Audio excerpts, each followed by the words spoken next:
Thank you for joining the SunRADON Learning Lab session at the ARS Symposium 2020. SunRADON presenting the latest innovations and efficiencies in radon detection. I'm Laura Armel, and I'm the Director of Sales and Marketing with SunRADON, and I'm here to tell you that we are your trusted partner in radon detection. In the 1980s, Sun Nuclear Corporation developed the world's first affordable continuous radon monitor. SunRADON was founded by the Sun Nuclear team, born out of a renewed focus on the avoidance of radon-induced cancer.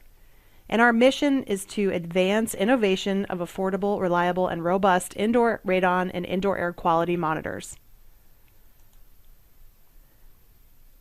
Today we'll be talking about the Radon Monitor 1028XP, the most trusted monitor reinvented.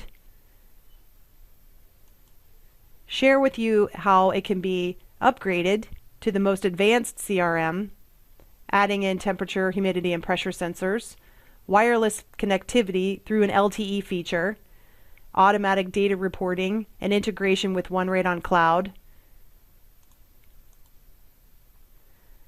We'll be going through some of the cloud application steps and the LTE connections,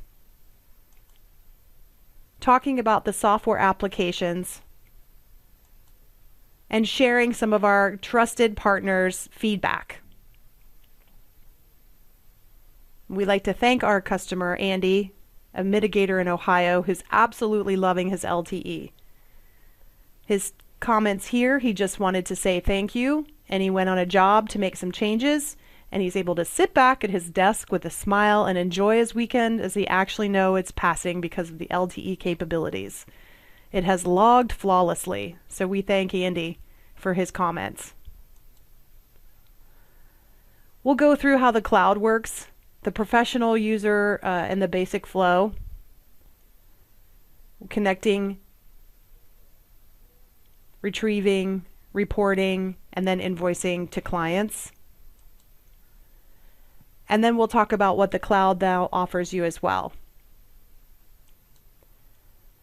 Then we'll move into some of the ecosystem and other partner products that we've created, specifically the home monitor, which is our indoor air survey device called Luft, which communicates through its own application software for mobile connectivity, can also connect through Wi-Fi, and be shared through our OneRadon Cloud to the professional who serves it.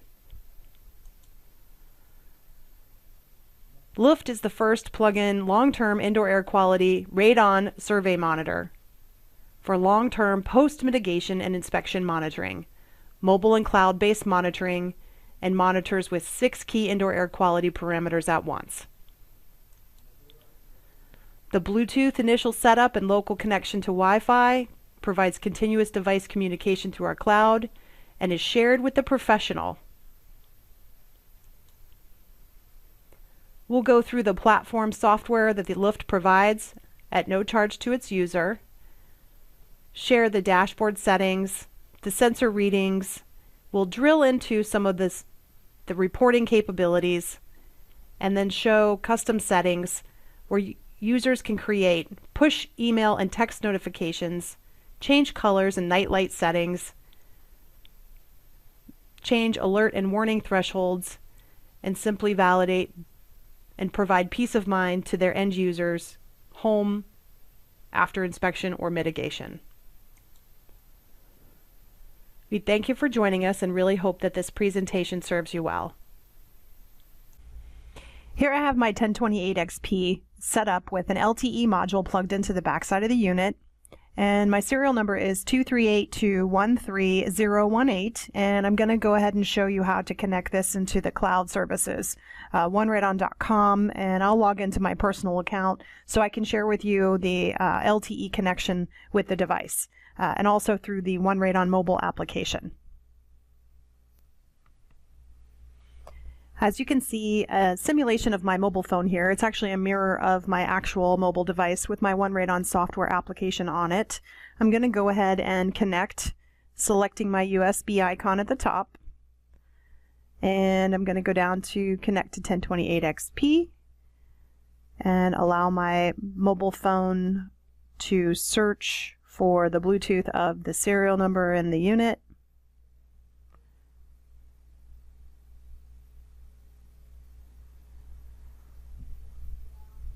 Then I'm going to go ahead and hit select. And once this is finished synchronizing here, I'm now connected with my 1028XP, and this is the device that has the LTE captured. What I'm initiating here is a new test to start from the mobile application to the device itself.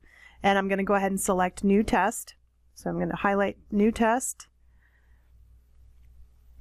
If you notice that my device date and time is synchronized, I have my monitor set up for 1-hour intervals for a 48-hour duration and a 0-hour delay.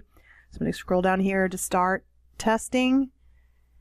And the device successfully saved the date and time synchronization, and it also started a test successfully.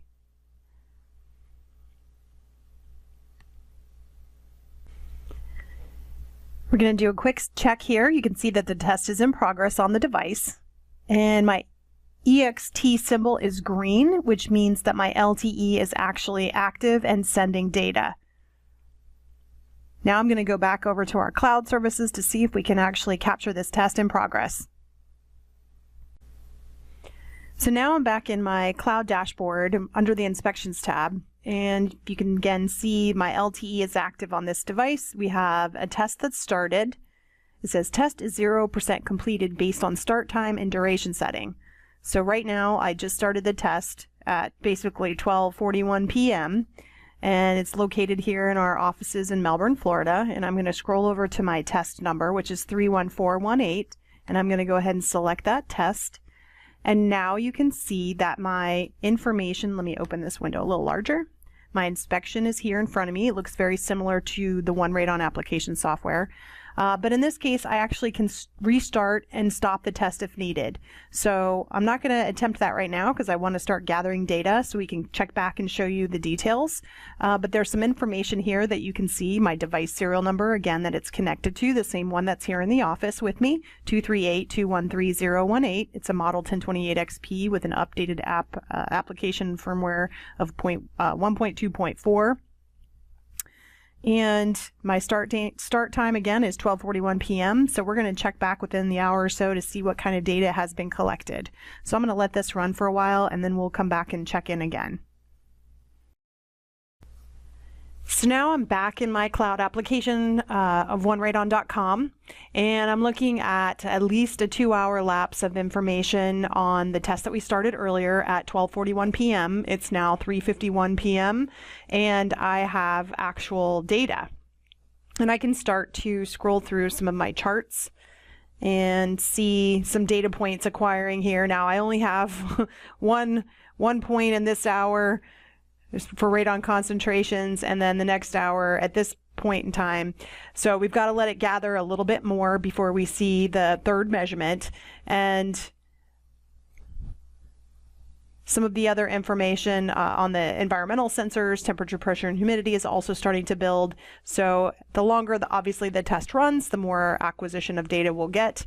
So all I know is the information is calculating, and the other way I can tell is my device is sending me notifications.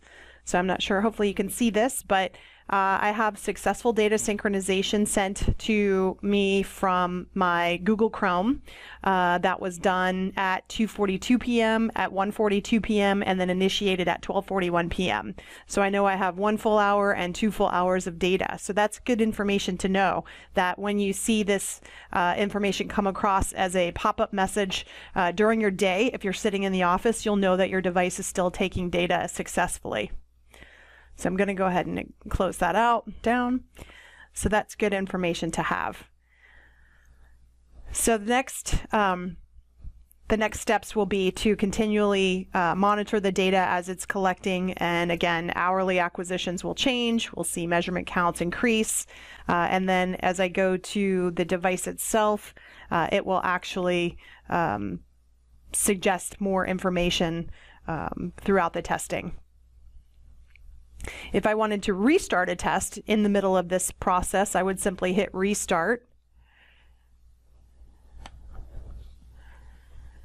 And what that's going to do is allocate another test to the device, creating another test number, and then I will be able to start to collect information there. I can generate a report based on what I have collected, which is going to be minimal information, obviously, just for sampling here. And you can see, obviously, that the information started and stopped within our hourly intervals of the 2-hour collection. And then, of course, we would see the same general report graphs that we got out of the cloud on our PDF, and then we can send this off to our clients. And again, assuming that the whole 48 hours has been collected, everything's been done, I can simply send my report. Who do I want to email it to? I can email it to my client. I can email it to my office personnel. I can email it to the seller's agent, the buyer's agent, whomever is responsible for receiving this information. And that's pretty much it for an LTE cloud report start. Basically a startup of the device with the LTE signal. So next we're going to get into we're going to go into the home monitoring Luft device. So I'm going to show you a little bit of that on the application software next. So next we're going to talk about the Luft device. So here on my mobile application software again, I'm showing adding a device to the application itself. So you're going to plug the device into a power outlet, which very simply done, and you're going to be within Bluetooth range of less than 15 feet of the device, and then you're going to select Find Devices, and it's going to walk you through a short wizard of how to connect to the device. So you just follow the prompts. Then go into the application itself. So I'm in the application software and I've already found my device. So I'm going to go ahead and click on Find Devices. It's going to do a scan of the devices that I need. And when that pops up a few different device numbers, I'll connect to it and make sure that it's the appropriate unit. But I'm just going to go ahead and back up a screen. So this is the main screen of the Luft application software. And you can have a few different settings. You can go to the tile view at the bottom, and what that's going to do is just simply block everything to a simplified report screen. I have two devices that I've connected with, F4EE and A8BA. Currently I'm looking at A8BA as my unit, and it's reading 0.5 picocuries of radon. It's seeing a very small amount of VOCs, and then ECO2. Temperature range is about 70 degrees, and then our humidity is showing 55%, and then our air pressure as we are close to sea level. So, and then our outside conditions here in the area, pulling from just a generic application that shows outside 74 degrees and humidity is 57%. So our indoor and outdoor temperatures are very ideal and within range of each other.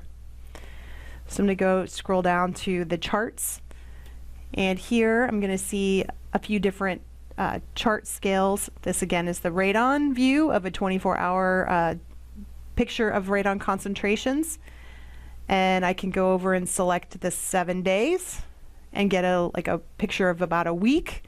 I can select 30 days, see a little bit more information. Obviously, we stay well below action levels here in Florida and along the coastal regions. And then if I have enough information on 12 months, I would select 12 months. I may not see a full 12 months of data, but it'll probably show sometime mid-range. There we go. So we started this test sometime back early in probably July or August time frame. If I go along and select the same values for our other sensors for temperature, humidity, and air pressure, again for the hourly, daily, monthly, and yearly scale, it's going to see obviously the changes replicated that the radon did as well. And air pressure,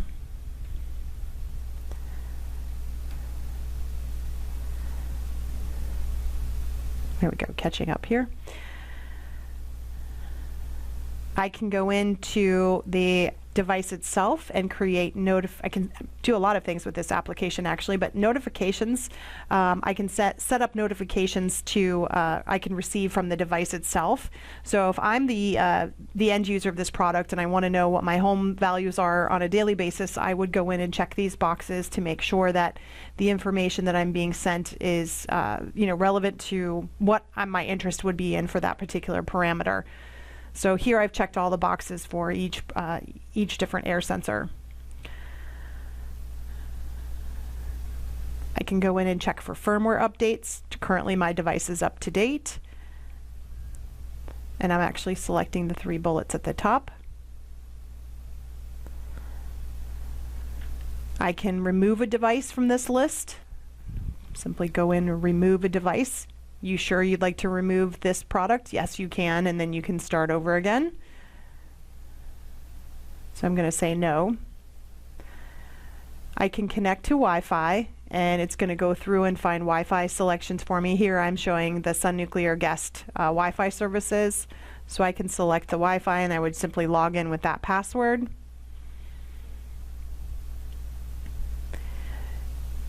There's just a simple highlighted note here. It says select the network from the list below and must support 2.4 gigahertz band. So make sure that you're reading on 2.4 gigahertz on your Wi-Fi settings. And then you can remove the device from Wi-Fi. If by chance the temperature values are a little off by what the maybe thermostat is suggesting on your air conditioning or heating system, you can go ahead in here and you can slide the scale back and forth a few degrees to adjust for the offset to synchronize the device temperature with another sensor around the room or house, such as another Luft monitor or a central AC system or perhaps a weather station. So there are a few incremental values that you can change and go in either direction, plus or minus here. Now, if I want to share data, I can share data with my professional. So if I add in the professional account here, this information is going to send that, is going to allow that professional to see my information through my OneRadon Cloud application. And then within the OneRadon Cloud application, as long as you're the professional with us, SunRADON, you, the professional, have the access point there. So we'll try to drill into that within the cloud application here in just a few minutes.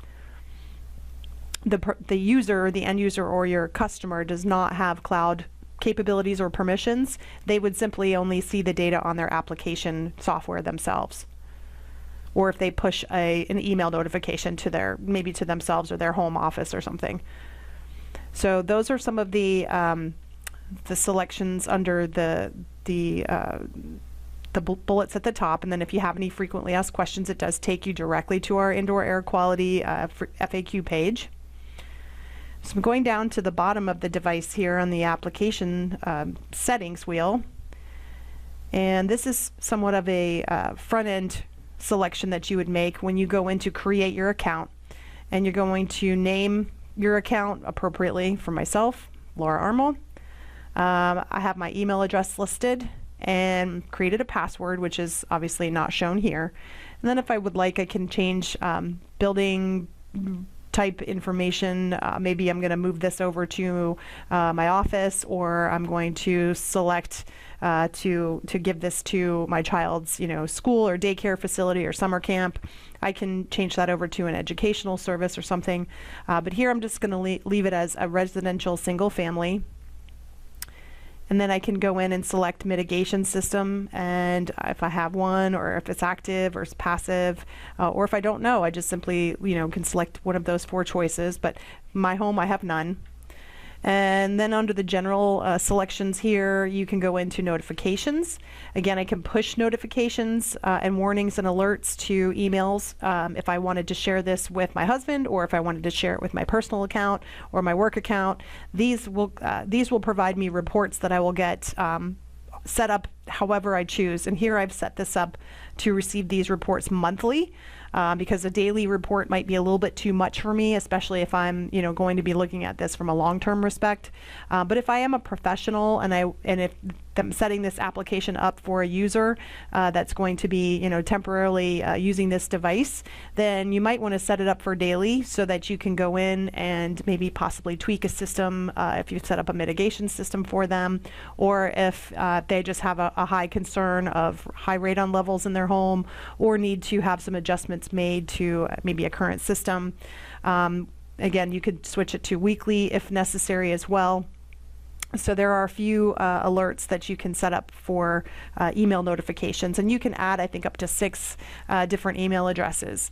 And then you can also highlight the warning alerts too, so that you can receive those messages if something goes outside of a parameter. So I'm going to go back to again, the email notifications, and you have push notifications. So push notifications are on.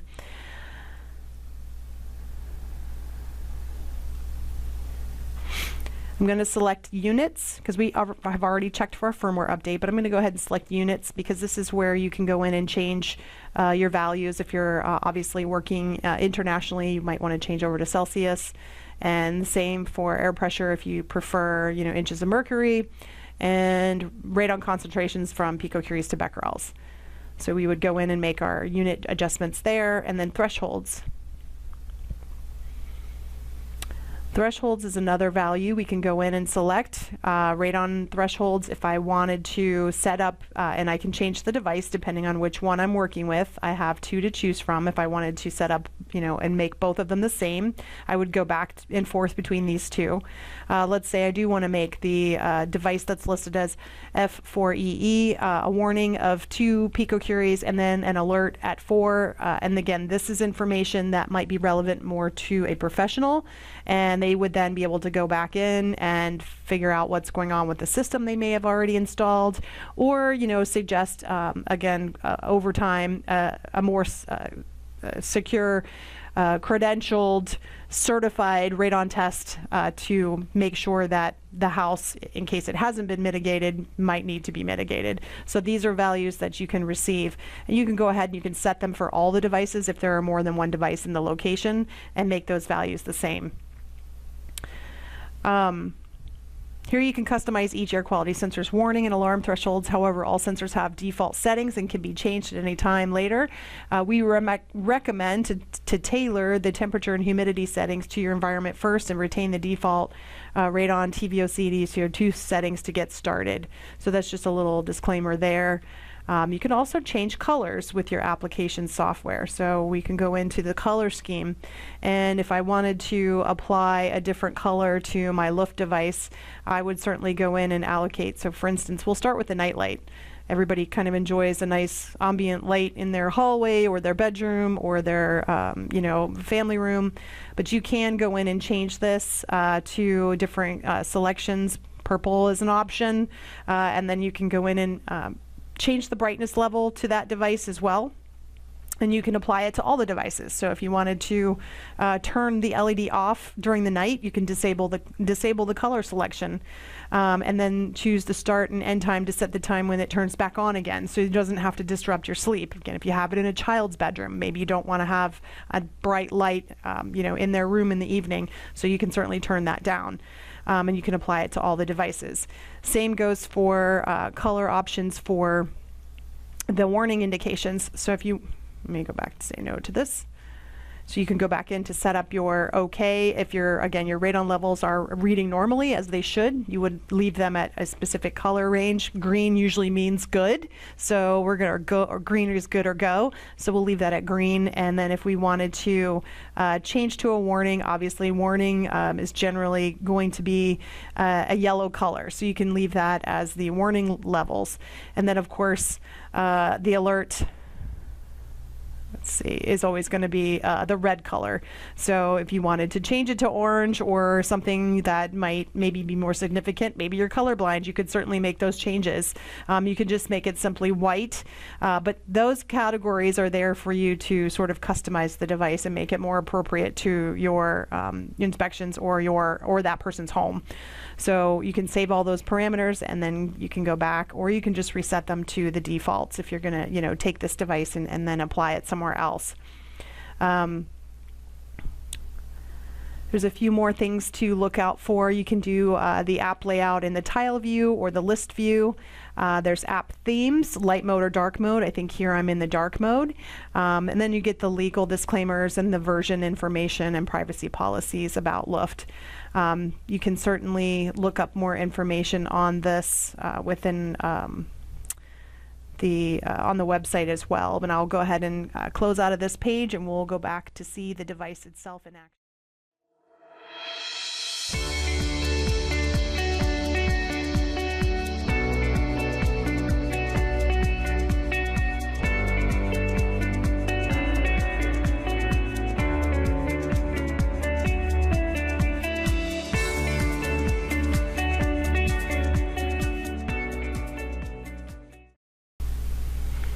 Okay, so now I'm back in a dashboard for OneRadon.com, and I am going to move my screen around a little bit. So I'm going to go in and look for the Luft devices. If you can see now, I'm in a home users version versus the professional. So as the professional, I have the account, and I can look at my CRM tests with this selection here. But any Luft devices that I've deployed, I would simply select the home users. And this is going to basically connect me with the devices that are out in the field, hooked up through the user's Wi-Fi. So I can simply select on this. And as you can see, I have a few different devices for selection here. We're going to go back to our particular device, the A8BA that we had selected earlier, and I can then scroll through the tabs to validate the readings for that particular test.